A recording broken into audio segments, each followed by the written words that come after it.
आज की क्लास में कक्षा 10th का मैथमेटिक्स में त्रिभुज चैप्टर हम स्टार्ट कर रहे हैं। ठीक है, देखिए ये चैप्टर जो होता है बच्चे लोग को थोड़ा सा बोरिंग सा लगता है और इसमें जो कोई फार्मूला नहीं होता है, समझे। ये चैप्टर जो है ये प्रमेय पर टिका हुआ है और ये प्रमेय जितना है वो सब कर लेते हैं तो क्या होता है कि उसका क्वेश्चन सब अपने को बनाने में दिक्कत नहीं होता है। तो देखिए हम लोग ये चैप्टर को एकदम सरल भाषा में एकदम आसान तरीका से शुरू करेंगे। ठीक है, और एकदम आसान तरीका से आपको पढ़ाएंगे ताकि आपको हर एक पॉइंट क्लियर हो जाए। ठीक है, तो हम शुरू करते हैं। देखिए इसमें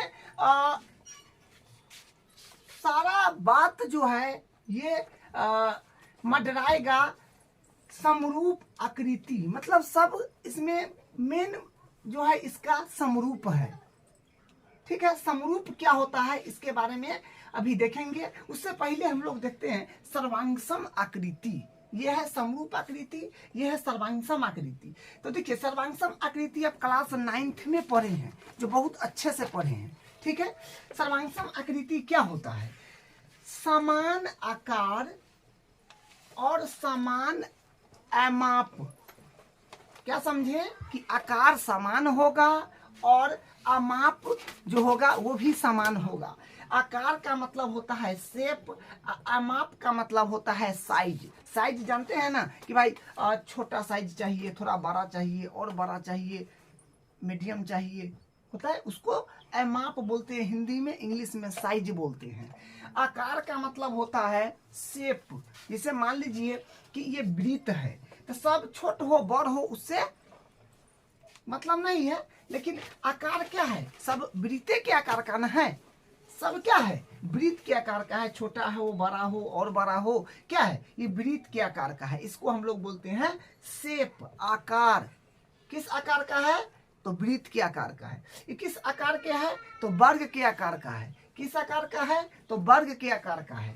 यह किस आकार का है? तो त्रिभुज के आकार का है। त्रिभुज में कौन सा त्रिभुज? तो समकोण त्रिभुज। तो कौन त्रिभुज के आकार का है? समकोण त्रिभुज के आकार का है। ठीक है, तो आकार का मतलब समझ गए कि वही चीज जो है आपको बार बार बड़ा छोटा करके दिखे, वो आपका आकार होता है। मतलब उसी आकार में, वृत्त के आकार में है, ये क्या बोलते हैं वर्ग के आकार में है, त्रिभुज के आकार में है, तो ये आकार हो गया। छोटा है या बड़ा है उसका रोल नहीं है, आकार है।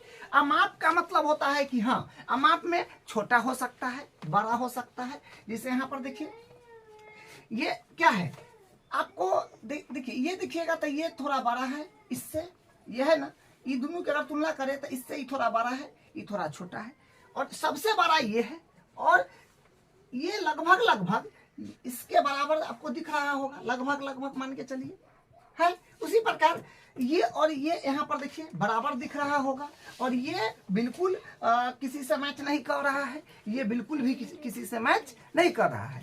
तो इसका क्या है? आकार जो है आकार कहते हैं, अमाप जो है साइज। साइज ये बता रहा है कि कौन बड़ है कौन छोट है। इसमें देखिए ये और ये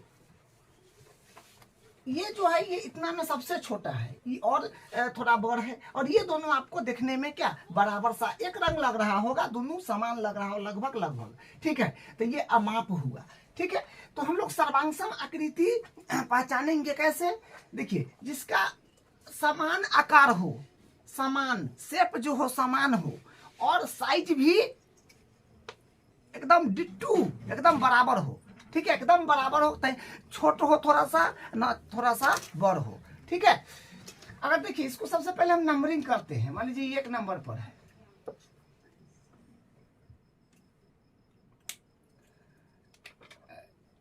मान लीजिए 1 है, ये 2 है, नंबरिंग कर लेते हैं। ठीक है, 1 नंबर पर 2 नंबर, इसको 3 नंबर मानते हैं, इसको 4 नंबर। ठीक है, और इसको मान लेते हैं, इसमें भी कर लीजिए, इसको 1, इसको 2, इसको 3, इसको 4, इसको कर लीजिए फिर 1, 2। सर्वांगसम क्या होगा से अब तो तुरंत समझ जाइएगा क्योंकि क्लास 9th में पढ़े हैं। तो सर्वांगसम में यहाँ पर हम लिखे हैं कि समान आकार और अमाप, मतलब समान आकार हो और अमाप भी समान हो। तो ये वृत्त का एक क्या है? लाइन है। ये लाइन में वृत्त है 4 गो, तो 4 गो वृत्त है, तो चारों में ये 1 नंबर वृत्त और 4 नंबर वृत्त क्या आपको देखने में लग रहा है? एकदम बराबर लग रहा है, ठीक है। थोड़ा बहुत हल्का इधर उधर हो क्योंकि नाप को तो बनाए नहीं, लेकिन लगभग लगभग ये दोनों बराबर है। आप कहिए कि नहीं सर ये दोनों बराबर है, हो ही नहीं सकता, बहुत का फर्क है, कैसे हो जाएगा? ये दोनों क्या है? बराबर है। तो कहने का मतलब आकार यानी शेप, शेप क्या है? दोनों वृत्तें हैं। आमाप मतलब साइज, दोनों का साइज क्या है? एक के रंग है। मान लीजिए कि इसका त्रिज्या जो है, इसका त्रिज्या मान लीजिए कि आर, त्रिज्या को आर बोलते हैं। मान लीजिए कि ये है 5 है, ठीक है। ये भी मान लीजिए कि 5 है, 5 है। तो त्रिज्या बराबर है तो क्या कह सकते हैं? वृत्त बराबर होगा। इसमें त्रिज्या मान लीजिए कि इसका त्रिज्या है 3, इसका त्रिज्या मान लीजिए कि इसका त्रिज्या है मान लीजिए 10।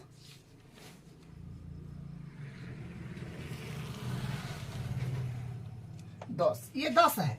तो ये दोनों का त्रिज्या क्या है? इसका और इसका त्रिज्या क्या है? बराबर है। तो ये दोनों देखने में भी वृत्त है और क्या है? साइज भी बराबर है। 5 सेमी त्रिज्या एकरो है, 5 सेमी एकरो है, और केकरो 5 है बताइए? नहीं है। तो दोनों का त्रिज्या बराबर है और दोनों वृत्तें है। तो ये 1 नंबर आकृति, 1 नंबर हुआ आपका, और एक का नंबर है 4 नंबर। ये दोनों क्या हो गया? ये दोनों आपका क्या हो गया? ये सर्वांग सम हो गया। इसको क्या कहेंगे आप? सर्वांग सम, ठीक है। तो पहचानने में कोई दिक्कत नहीं हुआ। सर्वांग सम आप इजीली पहचान लीजिएगा। जिसका शेप क्या हो? शेप जो हो यानी आकार, और अमाप मतलब साइज। शेप वही, शेप का मतलब होता है कि अगर वृत्त देखने में लगे तो सब वृत्त ना है। आकार मत, साइज मतलब दोनों एक रंग साइज का हो। 5 सेमी त्रिज्या तो 5 सेमी त्रिज्या, तो ये क्या हुआ? सर्वांग सम हो गया। उसी प्रकार मान लीजिए कि ये इसकी भुजा है 7 सेमी, वर्ग की प्रत्येक भुजा बराबर होता है। इसका मान लीजिए कि 5 है, ये मान लीजिए 3 है, और ये मान लीजिए फिर 7 है। तो देखिए 1 नंबर और 4 नंबर को देखिए, 1 नंबर और 4 नंबर के देखिए से आकार जो है एकदम क्या है? बराबर है। मतलब कहने का मतलब शेप जो है, ये शेप इसका क्या है? वर्ग का है। और अमाप मतलब साइज बराबर है कि नहीं? एहो 7 का है, एहो 7 का है। तो हम कह देंगे कि 1 नंबर और 4 नंबर क्या है? 1 नंबर आकृति और 4 नंबर आकृति क्या है? सर्वांग सम है, कह सकते हैं। क्योंकि देखिए ये बात आप समझिए, अगर इसे नहीं समझ में आ रहा है तो इसको उठा करके उस पर रख देंगे तो पा जाएगा। भाई समान है, दोनों बराबर चीज है, तो उठा के ऊपर रख देंगे तो काहे नहीं तो पाएगा? तो पा जाएगा। तो उसको क्या कहेंगे? सर्वांग सम कहेंगे, ठीक है। तो ये क्या हुआ? 1 नंबर और 4 नंबर क्या हुआ? फिर यहाँ पर 1 नंबर हो गया आकृति आपका, 1 नंबर और 4 नंबर यानी 1 वाला और ये 4 वाला क्या है? सर्वांग सम है। ये आपका सर्वांग सम हो गया। फिर नीचे वाला में आ जाइए। देखिए सब तो त्रिभुजे है, तो शेप क्या है? त्रिभुज के शेप में है सब। शेप का मतलब होता है कि कौन चीज में है? तो ये त्रिभुज में है, समकोण त्रिभुज में।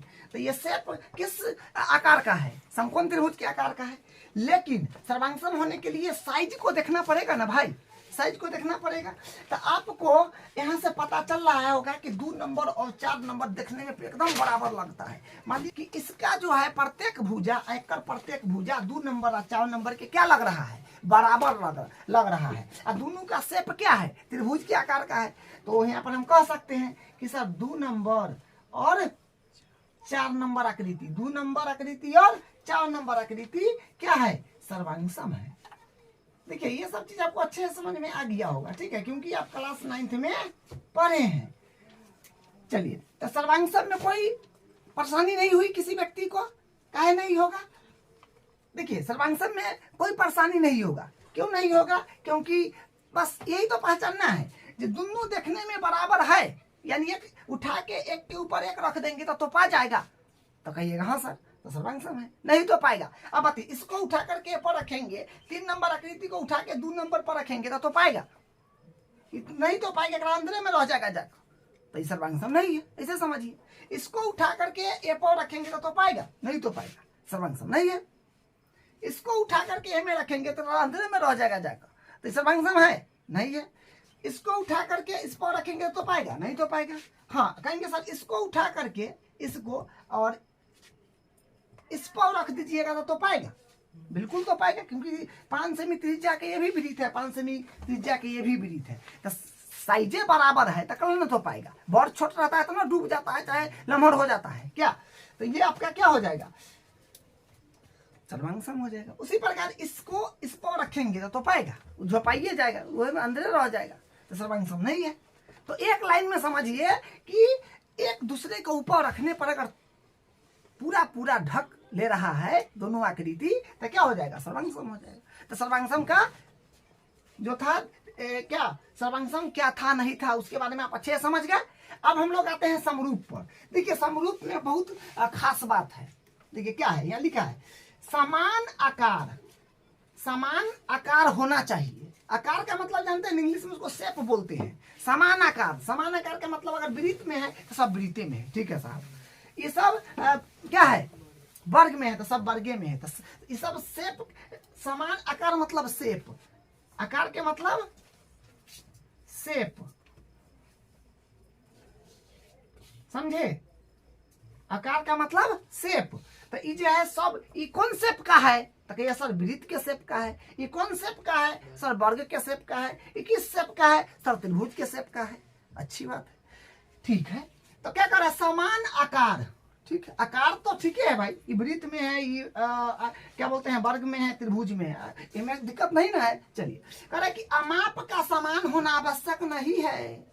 अमाप बड़ो हो जाए छोटो हो जाए उसे मतलब नहीं है।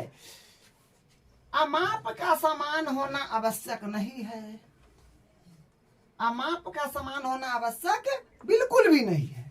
अब देखिए, अब हम कहेंगे कि सब के सब वृत्त समरूप है, बिल्कुल है, क्योंकि सफाई कह दिया है भैया कि अमाप को समान होने की जरूरी नहीं है। सपोज दैट आपको एक मान लीजिए आप मोबाइल में फोटो खींचे, उसको जूम आउट जूम इन करते हैं ना, जूम करते हैं, बड़ा करते हैं, छोटा करते हैं, तो आप ही है कि दोसर है से बताइए। बड़ा करके खींच लीजिए फोटो, चाहे छोटा करके खींच लीजिए, जो व्यक्ति है वही व्यक्ति न रहेगा, तो उसमें बड़ा छोटा का रोल नहीं होगा। किसमें, समरूप में, क्योंकि जे व्यक्ति है ओकर जूम करके 10 गो फोटो अगर हम निकाल लेंगे, कोनो बड़ कोनो छोट, कोनो बड़ कोनो छोट, कोई और बड़ कोई और छोट, तो उससे क्या होगा, वही व्यक्ति न रहेगा। तो उसमें क्या है, एक आकार का मतलब साइज का जो है, साइज का कोई रोल नहीं है, बड़ रहे चाहे छोट रहे, है वही व्यक्ति है ना भाई 200, हाँ सर है, तो ठीक है, तो हो गया क्या, समरूप। सपोज दैट आपको एग्जांपल दिए थे, सेम उसी प्रकार यहाँ देख लीजिए, सब वृत्त ना है, छोट रहे, इतना गो रहे चाहे इतना गो रहे चाहे इतना गो रहे, भैया शेप कथी का है, वृत्त का। हम आपसे पूछेंगे कथी है, ये कथी है, वृत्त, तो भाई समरूप है। कहेंगे ये कथी है, वर्ग, कथी है, वर्ग, सब वर्ग है, सब क्या है, सभी वर्ग है, तो क्या होगा, समरूप होंगे। ये सब क्या है, सभी क्या है, त्रिभुज, क्या है, समकोण त्रिभुज है, ये सब क्या होगा, तो देखने में सब बराबर है तो क्या होगा, समरूप होगा। ये बात आपको ध्यान रखना है। तो देखने में खाली बराबर लगना चाहिए। अब कहेंगे कि ये दोनों के, अब हम कहेंगे देखने में बराबर है, ये दोनों के लिए ये समरूप होगा, ये क्या होगा भाई, ये त्रिभुज है, ये कहाँ दूसरे कुछ है, देखने ही में दोनों अलगे है, दुनिया बदलल है, तो ये समरूप हो सकता है, कभी नहीं हो सकता है। हम कहेंगे सब ये और ये समरूप है, बिल्कुल है, ये और ये सर्वांगसम है, बिल्कुल नहीं है, क्योंकि सर्वांगसम में एक लाइन याद रखिए कि एक के ऊपर एक रखेंगे तो पा जाना चाहिए, यहाँ तो पा रहा है, नहीं तो पा रहा है, क्या है, सर्वांगसम नहीं है। समरूप में क्या है, एक दूसरे के ऊपर रखे तो तोपे या ना तोपे समझना मतलब नहीं है, दोनों ओहने जाति का है, वह कैटेगरी से निकला हुआ है, सब वृत्ते के जाति न है, हाँ तो हो, बस इतना ही समझना था। तो अब हम यहाँ कह सकते हैं ना कि क्या है, एक नंबर आकृति अपने पास है, एक नंबर आकृति, 2 नंबर आकृति, 3 नंबर आकृति, 4 नंबर आकृति, 4 तक आकृति है एक लाइन में, जो वृत्त का है, क्या है, सभी क्या है, समरूप है। अब कोई दिक्कत है किसी को समझने में कहीं पर, देखिए आप हमेशा ध्यान से समझिए कोई भी चीज और सुनिए पूरा कान खोल के, है ना, आपको कहीं पर एडवांस मैथ में दिक्कत नहीं होने वाला है, क्योंकि इसमें जो है सब थोड़ा सा बुद्धि विवेक के काम होता है इसमें, ठीक है। और इसमें क्या है कि और ये सब चीज और आप पिछली कई क्लासों से पढ़ते आ रहे हैं, ठीक है, इसमें थोड़ा सा बदलाव होते जाता है जना जना क्लास बढ़ता है। ठीक है, तो 1 नंबर 2 नंबर 3 नंबर 4 नंबर समरूप है सर। इस सभी फिर यहाँ से यहाँ तक क्या है, इसमें भी 1 नंबर 2 नंबर 3 नंबर और 4 नंबर, ये क्या है सर, समरूप है, समरूप है। यहाँ पर क्या है, इसमें भी 1 नंबर 2 नंबर 3 नंबर 4 नंबर क्या है, समरूप है, समरूप। बस हो गया, कोई दिक्कत? तो अब क्या देखे सर्वांगसम में कि भाई सर्वांगसम में शेप और साइज दोनों बराबर होके चाहिए, शेप हो या साइज हो। ठीक है, समरूप में साइज का कोई मैटर नहीं होगा, साइज बढ़ रहे चाहे छोट रहे उससे कोई मतलब नहीं है, शेप बराबर होके चाहिए, तो उसको हम क्या कहेंगे, समरूप। जिसमें शेप बराबर होगा, साइज का कोई मैटर नहीं होगा, तो उसको हम लोग समरूप बोलेंगे। जिसमें शेप और साइज दोनों बराबर होगा तब वो सर्वांगसम होगा। आप समझ गए? ठीक है, अब देखिए हम यहाँ पर समकोण त्रिभुज है सब के सब, हम वैसा एग्जाम्पल यहाँ पर सब लिए हैं जो सब क्या है, सब क्या है, समरूप है। लेकिन समकोण त्रिभुज तो हम ऐसे भी बना सकते हैं, ऐसे भी तो हम बना सकते हैं। इसमें देखिए दूसरा ये न मुँह कर मुँह खुलल है, कर ऊपर मुँह खुलल है, तो क्या होगा, लेकिन है कि ना समकोण है ना, है 90 डिग्री खुल रहा है, समकोण है। तो यहाँ पर हम वही एग्जाम्पल लिए हैं जो समरूप होगा। तो त्रिभुज में भी आपको क्वेश्चन कराएंगे तो और आपको क्लियर हो जाएगा कि त्रिभुज में सब त्रिभुज जो है समरूप नहीं होता है, क्योंकि इसको आप चेंजिंग कर सकते हैं। एक जो है समबाहु त्रिभुज, समबाहु त्रिभुज को आप कैसे बनाइए, क्योंकि उसका सभी भुजा क्या होता है, सभी भुजा उसका बराबर होता है। आप कन्या चेंज कीजिएगा, से ना बड़ा नहीं बताइए, कन्हू आप चेंज नहीं कर सकते हैं। ये दुनिया के सभी समबाहु त्रिभुज क्या होता है, समरूप होता है। समबाहु त्रिभुज सदैव समरूप होते हैं, और कोई भी त्रिभुज आप ले लीजिए समरूप नहीं होगा। ठीक है, ये ऑब्जेक्टिव में भी है, उस समय भी आपको बनाना है, तो ये बात है। हाँ, एक और बात आप देख लीजिए, जो हम लिख देते हैं यहाँ पर लिख देते हैं, या नोट करके आप लिख लीजिए, नोट लगा के, ये इंपॉर्टेंट बात है। देखिए ध्यान रखिएगा, सभी सर्वांगसम आकृति, सभी सर्वांगसम आकृति समरूप कहलाएगा। सभी सर्वांगसम आकृति क्या होगा, समरूप कहलाएगा। जैसे ये दोनों जो है ये क्या है, क्योंकि इसका शेप बराबर है, साइज भी बराबर है दोनों के, यहाँ लिखे हैं 1 नंबर और 4 नंबर क्या है, सर्वांगसम है। तो सर्वांगसम है तो ये समरूप होगा कि नहीं से बताइए, समरूप तो ये सभ्य है, ये स्पेशल केस है 1 नंबर और 4 नंबर, तो ये सर्वांगसम है, तो यहो तो समरूप के केस में आ गया क्या।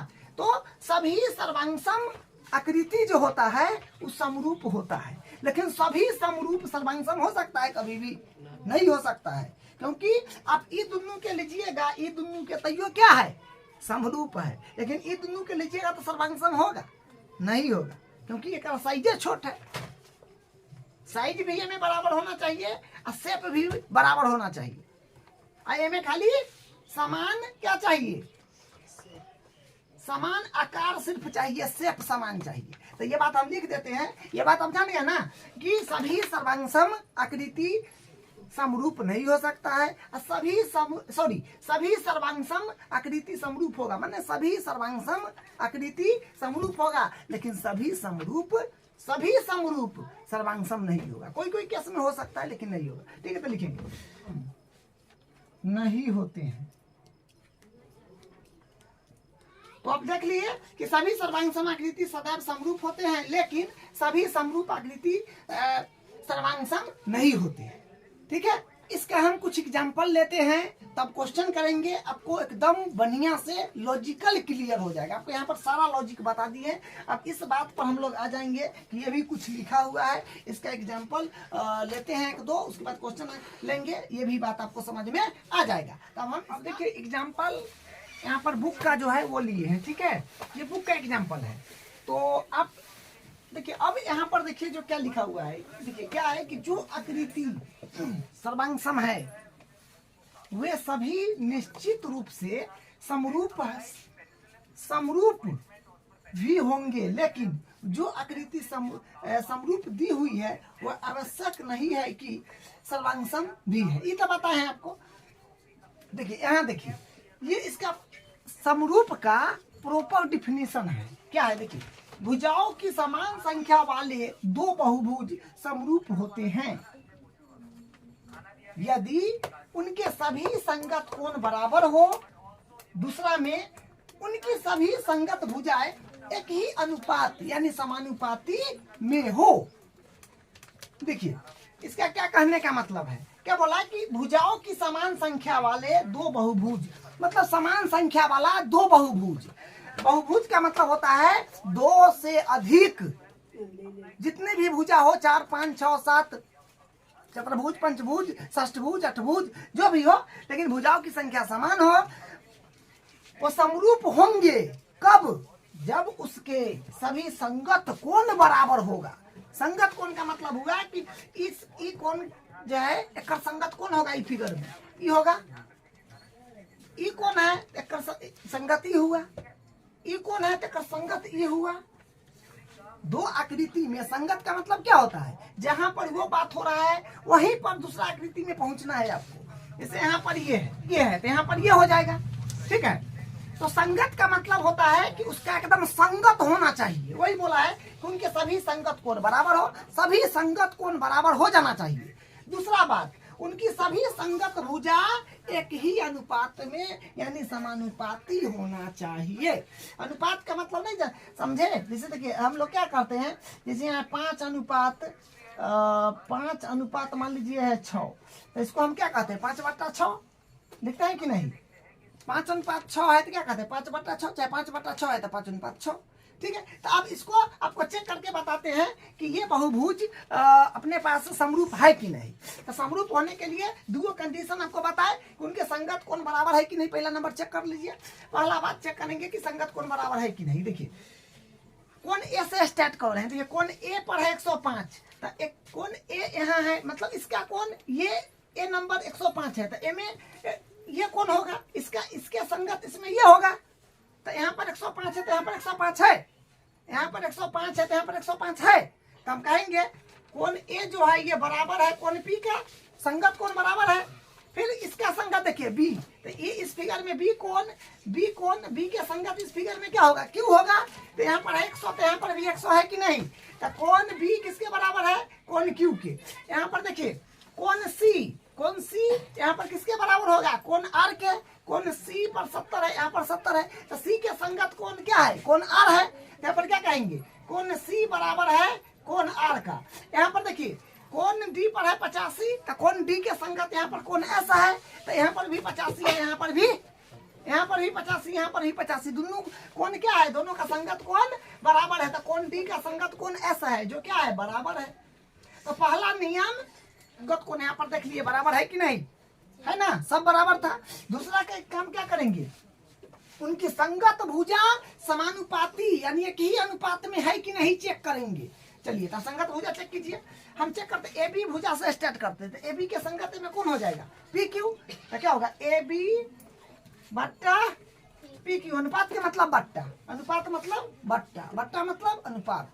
ए बी का संग ए बी क्या, ए बी यहाँ पर ही भुजा, इसका संगत कौन होगा, पी क्यू।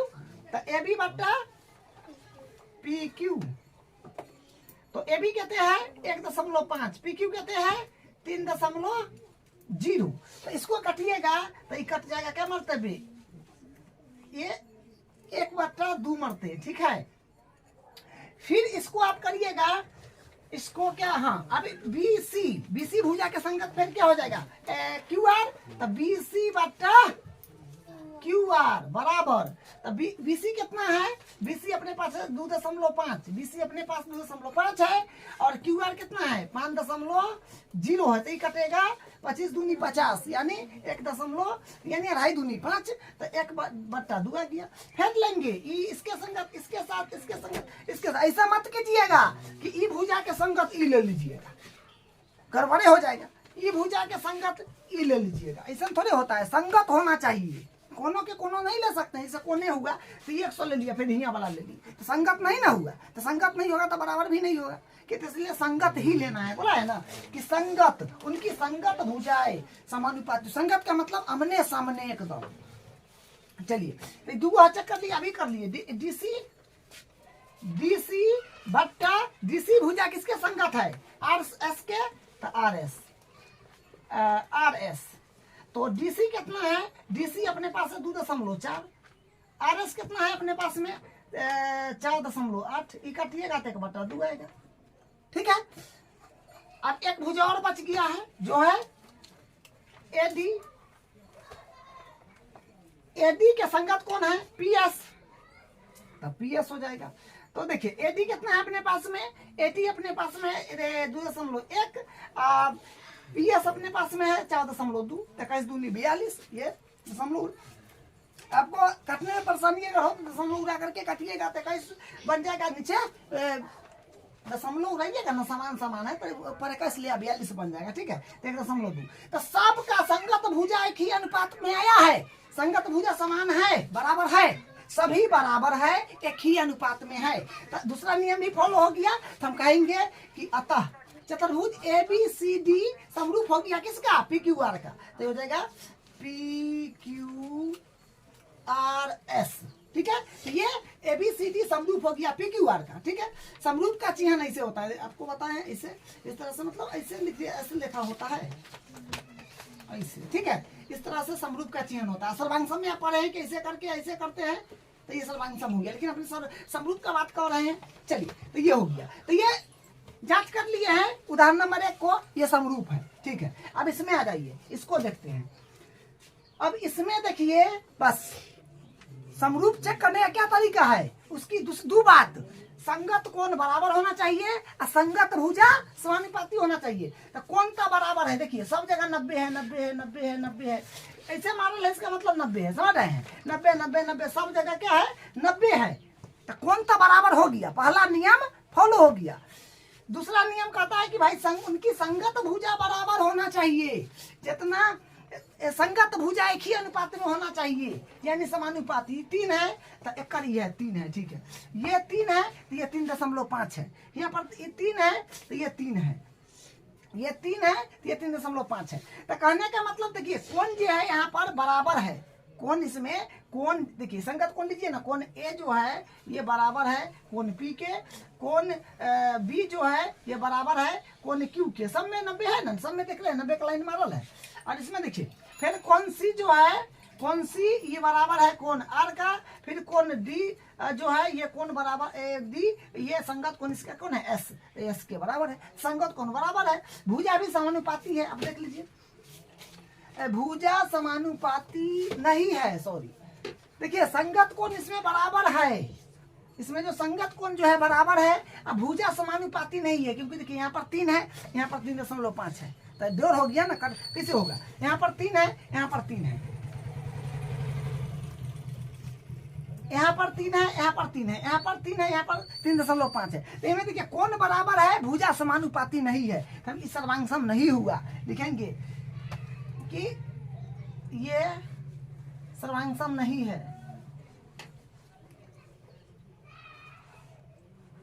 सर्वांगसम नहीं है, ये सर्वांगसम नहीं है। कौन बराबर होने से नहीं होता है, दोनों नियम सेटिस्फाई होना चाहिए, संतुष्ट करना चाहिए। कौन बराबर हुआ? भुजा समानुपाती नहीं हो, इसलिए समरूप नहीं है। काहे नहीं है? लिखिएगा कि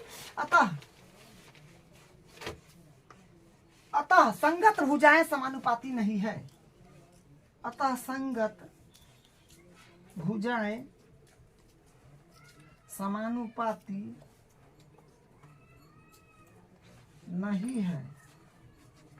ठीक है, तो बस आपको इतना ही चेक करना है, कौन बराबर है तो ठीक है। फिर भुजा देख लीजिए, अगर भुजा बराबर है ठीक है, और कौन बराबर हो गया, भुजा नहीं बराबर हुआ तो समरूप नहीं होगा। और भुजा बराबर हो गया, कौन बराबर नहीं है तो समरूप नहीं है। यहाँ पर देखिए इसका तीसरा एग्जाम्पल में कि यहाँ पर क्या है कि इसमें देखिए भुजा बराबर आपको मिलेगा। देखिए 2.21 तो 4.2 है ना, 2.1 तो 4.2।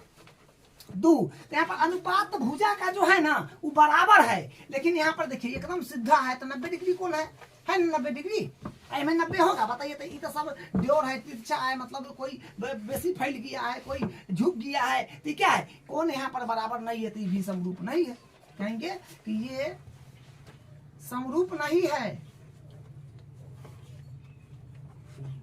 नहीं है, क्योंकि दोनों नियम सटिस्फाई में नहीं किया। भुजा समानुपाती है लेकिन कोण बराबर नहीं है, तो लिखेंगे ये समरूप नहीं है, क्योंकि कोण, क्योंकि संगत कोण समानुपाती नहीं है, नहीं है। ठीक है, तो ये समरूप नहीं है क्योंकि संगत कोण समानुपाती नहीं है। बस अब समझ गए, बस इतना ही आपको ध्यान देना है कि कोण बराबर होना चाहिए, संगत भुजा समानुपाती होना चाहिए, तो होगा, नहीं तो नहीं होगा, दोनों नियम सटिश होना चाहिए। तो ये रहा। अब इसका हम क्वेश्चन पर, अब इसका प्रश्न में लिया क्वेश्चन है, देखिए क्वेश्चन नंबर 1 क्या कहता है, कोष्टकों में दिए गए शब्दों में से सही शब्दों का प्रयोग करते हुए रिक्त स्थान को भरिए। तो इसका पहला का 4 पार्ट है, ठीक है। तो क्या बोला है कि सभी वृत्त डैश होते हैं, तो आपको अभी तुरंत बताए हैं सभी वृत्त क्या होते हैं, ये समरूप होते हैं। तो ये हो जाएगा, इसमें भरिएगा समरूप, यहाँ पर हो जाएगा समरूप। दूसरा है सभी वर्ग डैश होते हैं, तो सभी वर्ग भी समरूप होते हैं, तो इसमें भरिएगा समरूप। उसका तीसरा है सभी डैश त्रिभुज समरूप होते हैं, तो देखिए आपको बताते हैं सभी समबाहु त्रिभुज जो होते हैं वो समरूप होते हैं। यहाँ पर समबाहु भरिएगा, समबाहु, समबाहु, ठीक है। सभी समबाहु त्रिभुज जो होते हैं समरूप होते हैं। समद्विबाहु भी नहीं होता है, और मान लीजिए कि समद्विबाहु अगर देखा जाए तो इस प्रकार से भी समद्विबाहु हो सकता है, समद्विबाहु जो है इस प्रकार से भी हो सकता है। ये दोनों भुजा बराबर हो जाएगा तो समद्विबाहु हो गया। समकोण समद्विबाहु भी होता है, इस प्रकार से भी होता है समद्विबाहु।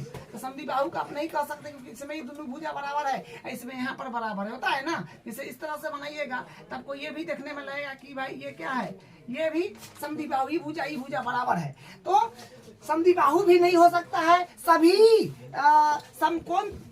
समकोण त्रिभुज भी समरूप नहीं हो सकता है। तो याद रखिएगा सभी समबाहु त्रिभुज समरूप होते हैं, क्योंकि समबाहु त्रिभुज का कैसे भी बना दीजिए, जैसे भी बना दीजिए, वो आप कितना ड्योर कीजिएगा सब बात उसमें वही रहता है, ठीक है।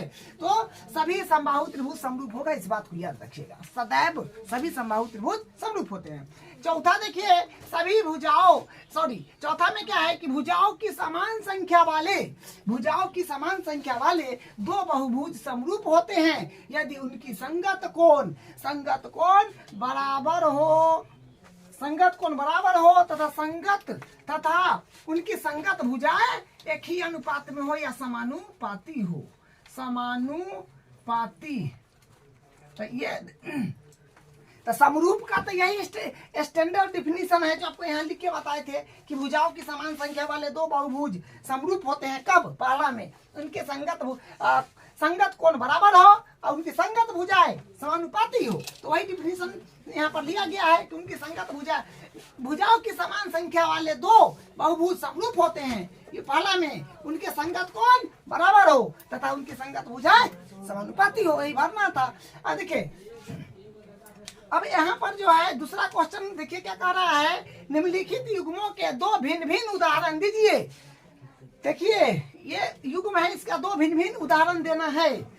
कह रहा है पहला में समरूप आकृति। अब देखिए समरूप आकृति अगर मान लिया आप दो वृत्त ले लेते हैं, दो वृत्त ले लीजिएगा, ये समरूपे ना होगा। ये वृत्त है वो छोटा बना लीजिए चाहे और बना दीजिए, क्योंकि शेप जो है क्या है बराबर है तो समरूप हो गया। एक और यहाँ पर मान लीजिए हम ले रहे हैं वर्ग ले रहे हैं, तो ये एक वर्ग हो गया, एक इतना को बना दीजिए, उससे क्या मतलब है क्या।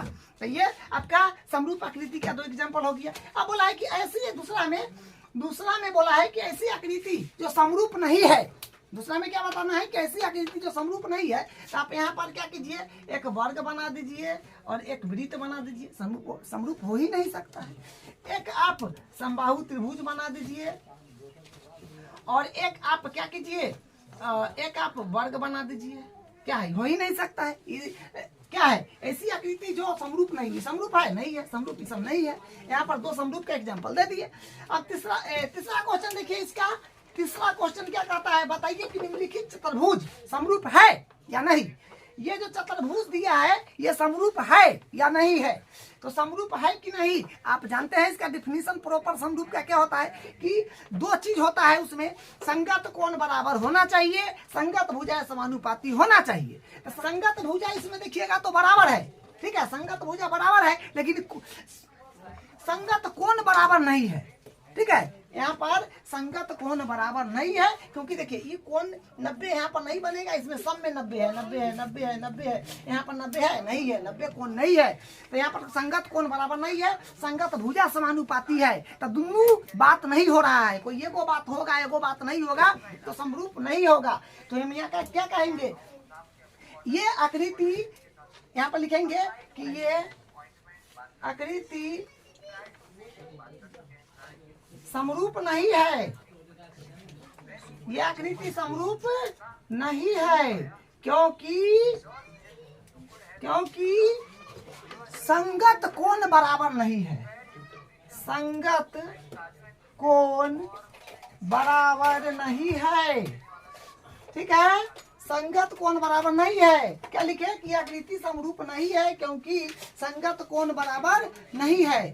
तो दोनों बात जो है सेटिस्फाई होना चाहिए, संगत कोण बराबर होना चाहिए और संगत भुजा समानुपाती होना चाहिए। तो यहाँ पर सिर्फ संगत भुजा ही समानुपाती है, संगत कोण बराबर नहीं है, इसलिए समरूप नहीं है।